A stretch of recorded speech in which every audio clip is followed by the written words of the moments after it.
नमस्कार मित्रों। यज्ञोपवीत यज्ञोपवीत होता क्या है? यज्ञ और उपवीत दोनों की संधि होने कारण से यज्ञोपवीत कहा जाता है। जब भी कोई यज्ञोपवीत धारण किया जाता है, ओम यज्ञोपवीतम परमं पवित्रम प्रजापतेर्यत् सहजम पुरस्तात् आयुष्यमग्र्यम प्रतिमुंच शुभ्रम यज्ञोपवीतम बलमस्तु तेजः, ये मंत्र से बोलकर धारण किया जाता है। और किसी भी यज्ञोपवीत को उसमें देवताओं का आवाहन किया जाता है, पूजन किया जाता है, गंध अक्षत लगाकर फिर उसको धारण किया जाता है। ये उसी को समझ में आएगा जो यज्ञोपवीत का संस्कार करवा चुका होता है। ये यूट्यूब में इसलिए नहीं कि ऐसे करना चाहिए, जिन्होंने यज्ञोपवीत धारण किया उनको जिस दिन मंत्र मिला उसको विधि भी बताई होगी।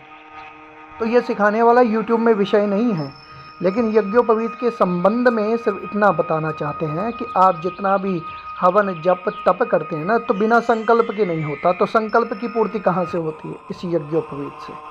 और इसलिए जब हमारा खुद ना हो तो हम ब्राह्मण को बुलाते हैं, क्योंकि ब्राह्मण के यज्ञोपवीत के कारण हमारे अनुष्ठान पूर्ण हो जाएं, ऐसी भावना से यज्ञोपवीत का इतना बड़ा महत्व है। 16 संस्कारों में यज्ञोपवीत का बिल्कुल देखो, प्रत्येक हिंदू ब्राह्मण वैश्य क्षत्रिय 3 वर्णों को यज्ञोपवीत धारण करना चाहिए। अब तो लोग धारण ही नहीं करवा रहे। 7 पीढ़ी तक अगर यज्ञोपवीत ना होना किसी के, 7 पीढ़ी तक किसी भी हिंदू के घर में, तो वो यज्ञोपवीत के बिना 7वीं पीढ़ी के बाद खानदान हिंदू नहीं रह जाता, मलेच्छ बन जाता है। अब तो लोग जो है ना, जने खने को पहना रहे हैं बिना किसी भेदभाव के।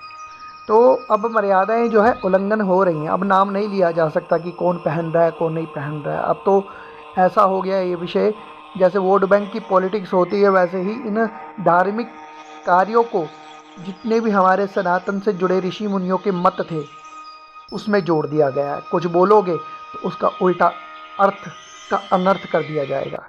तो ये बात मित्रों कि अगर आपको कोई भी जप तप किसी भी प्रकार का कार्य सिद्ध करना है तो एक ही चीज़ है कि आपको यज्ञोपवीत नियम से 16 साल की उम्र तक अपने बच्चों का धारण करवा लेना चाहिए। इस यज्ञोपवीत में ब्रह्म गायत्री का वास होता है।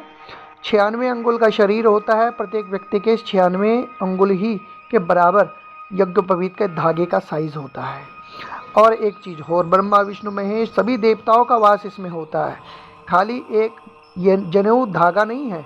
इस यज्ञोपवीत की एक ऐसी मान्यता है कि इसी यज्ञोपवीत से आप किसी को वरदान दे सकते हैं जल देकर, इसी से आप श्राप भी दे सकते हैं। लेकिन ब्रह्म तेज को बढ़ाने के लिए इसी यज्ञोपवीत, और ये बाज़ारों से खरीदा हुआ धागा नहीं होता, ये विद्वान ब्राह्मणों के द्वारा बनाया धागा ही लेना चाहिए।